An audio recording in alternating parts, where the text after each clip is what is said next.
In this video, I'm going to scroll through some interesting facts that I think are not well known to people that don't visit Las Vegas that much, but I think it could be beneficial for people that want some other place to go for a quick getaway. And if you don't like gambling, then I'm going to open up your eyes to something else about Las Vegas, a different aspect to it that could be interesting to you. Walking the Las Vegas Strip isn't just a way to get from one casino to another. It's an experience unto itself. And that means that you can get a lot of benefit from walking, a lot of satisfaction in Las Vegas because there's just so much to see and do on the Las Vegas Strip. Once you get there, you really don't have to take an Uber to go anywhere if you don't want to, because there's a lot within close proximity if you stay on the Las Vegas Strip. And even better if you stay in one of the hotels that are centrally located, that is located in the middle of the Strip, like Caesars, Bellagio, and there are others. Google it and just see what is around those hotels, and that'll give you an idea of what hotels you can stay at and still stay within the middle proximity of the Strip, so you can go up and down and visit a variety of hotels if you want to. And when I say hotels, I mean full-blown resorts. Some of these are really nicely themed and will give you a nice diversion from your everyday stereotypical maybe perspective of Las Vegas that a lot of people have, especially if you've never been to Las Vegas or if you just think that it's only about gambling. It is not. I'm not a big gambler, and if you're visiting Las Vegas for a short trip and you're not interested in gambling, even if you're not interested in shows because you don't want to spend a lot of money, you don't want to do excursions, and you don't want to spend a ton of money in general, walking the Strip can be your main activity. And again, the Strip is that road that is about 4 or something miles long that contains a lot of closely located hotel, casino resorts that are really nice to just visit, and you can spend a lot of time walking around them. But yeah, it's one of the most rewarding activities you can do in Las Vegas because it's very valuable to do that. It doesn't cost you any money. So it's high value and it gives you a lot of satisfaction, and it will consume a lot of your time. So that can be a great thing because you're not going to get bored. The hours are going to fly by as you explore these casino resorts. So let's start with the basics. The Las Vegas Strip is about 4.2 miles long, give or take, stretching from the Mandalay Bay Resort at the southern end all the way up to the northern part where you're going to find the Strat. Now, these are the extreme north and south parts of the Strip. You could do a lot and spend the majority of your time more towards the center portion and still consume 1 or 2 days at least just in exploring and navigating that part. But you don't need to walk the whole thing in one go. In fact, breaking it into sections is the easiest and the smartest way to explore. Each resort is like its own themed universe, and walking lets you experience them at your own pace. One of the biggest advantages of walking the Strip is that it's completely free. You don't need tickets, reservations, or a tour guide. You literally just need comfortable shoes, a bottle of water, and a sense of curiosity. The Strip is designed for pedestrians with sidewalks, pedestrian bridges, escalators, and even free trams connecting a portion of the Las Vegas Strip resorts with other resorts. You can stay in one centrally located hotel, like I said, like Caesars, Bellagio, and others, and explore a dozen others without ever needing to get a ride share or a car ride. But walking the Strip isn't just about logistics. It's about immersion. Every few steps, you enter a new world. One moment, you're standing beneath a replica of the Eiffel Tower. That's at the Paris Casino Resort. The next, you're walking past Roman columns at Caesar's Palace. Then you're crossing a bridge towards the canals of the Venetian. It's like traveling the world without ever leaving the boulevard, which is the Las Vegas Strip. And while the Strip is known for its energy, the lights, the music, and the crowds, walking through it can be surprisingly calming. And this is true. I've noticed that as well, that even if you're in the thick of it with all the people in that social environment, in a way it is emotionally soothing and relaxing to do. I guess some people call that people watching, where you just zone out a little bit. and get into a nice relaxed state, even though you're in the middle of all the action. There's something meditative about moving through a space on foot. You're not rushing. You're not being shuttled from one attraction to the other, hurried along. You're simply observing at your own pace, absorbing, breathing, and really taking it all in. Even with thousands of people around you, walking can create a sense of solitude. You're in your own rhythm. You notice details others miss: the texture of the pavement, the scent of food, the way the sunlight hits the glass towers at just the right angle of the casino resorts.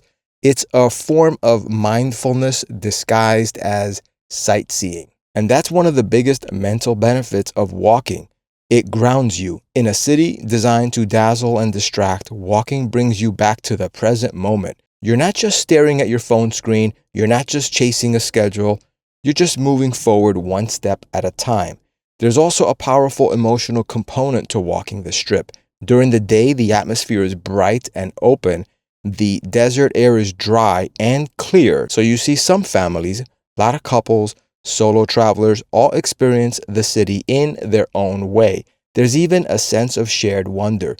Even if you're not interacting directly, it's a great experience. At night, the strip transforms into neon lights that flicker to life, LED screen pulses with color everywhere, music spills out from casino entrances, and as you walk through it all, you feel like you're part of something bigger, a living, breathing spectacle that constantly is evolving. It's stimulating, yes, but also strangely peaceful. You're surrounded by motion, but you're in control of your own pace. Walking gives you a sense of accomplishment. You're not just watching Vegas happen. You're experiencing it yourself. You're covering ground. You're discovering hidden corners. You're earning every view and every moment. And that creates a deeper connection to the destination. From a physical standpoint, walking the strip is a wellness win. It's good for physical fitness. You easily rack up 10,000 to 20,000 steps a day just by exploring. That's a full cardio workout, a really good cardio workout at that, without ever stepping into a gym. And because you're constantly engaged with your surroundings, it doesn't even feel like exercise. It feels like an adventure. There's also a psychological benefit to walking in a place like Vegas. The city is designed to overwhelm: flashing lights, loud sounds, constant, I would say, overstimulation sometimes. But when you walk through it slowly, deliberately, you create a space for retention. You start to notice patterns. You start to think differently. You start to feel more connected, not just to the city, but to yourself. Walking also helps regulate your mood. The combination of movement, novelty, and sensory input can lift your spirits, reduce stress, and even help you better sleep at night. It's a natural mood stabilizer. And in a place like Vegas, where overstimulation is the norm, walking helps you stay balanced. And again, here's another big benefit to walking that I'm going to repeat, and that is that walking is free. It doesn't cost you a thing. Aside from your flight to Vegas and your hotel when you get there, you can experience the heart of Las Vegas without spending a dime. But with the money you save, you can probably splurge on a nice dinner or a show. So that's a big benefit to the walking strategy. And you can wander through themed resorts, admire their architecture, browse their shops, and enjoy free entertainment like the Bellagio fountains and other spectacles that you're going to find in different casino resorts, other displays that are really nice to even just look at, like the botanical gardens at the Bellagio. You don't need tickets. You don't need reservations. You don't even need a plan. You just need time and curiosity. And even the act of walking between the resorts themselves from one themed environment to another is really something that is going to keep you from getting bored. It creates kind of a story or a narrative arc to your trip.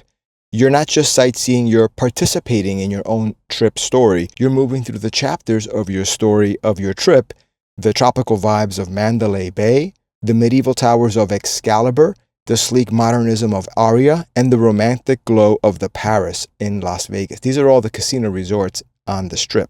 There's many more, by the way. Each step is a transition. Each block that you walk is a different beat. And because you're walking, you are free to pause.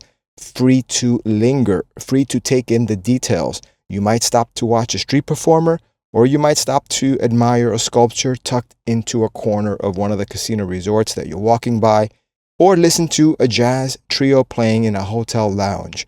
These moments, the ones you don't plan, are the ones that often you remember over the years. Walking also gives you a lot of control in a city where so much is designed to pull you in, to sell you something, to entertain you, or to distract you. Walking puts you back in charge. You decide where to go, you decide how long you want to stay somewhere, and you decide what matters. And that autonomy is pretty powerful. It turns your trip into something more personal, something meaningful, something that reflects you, not just the city's agenda. So if you're heading to Vegas for a short trip, if you've never been there before, consider making walking one of your main activities. It's free, it's healthy, it's emotionally enriching, and it gives you access to a lot of what makes Las Vegas unforgettable. Not just the sights, but the feeling of being there. You'll return home not just with photos, but with memories, not just with souvenirs, but with stories, and all of it, every moment, every discovery will happen just one step at a time. So anyway, guys, with that said, thank you so much for watching this video. I really appreciate it. And I hope you'll consider Las Vegas for your next trip. Even if you don't like gambling, you'll see that walking is a pretty good activity that will entertain you throughout a short getaway. And I think it's a lot of fun and surprisingly not that expensive depending on the time of year that you book. So with that said, thank you once again, guys, for watching this video, and I will see you in the next one.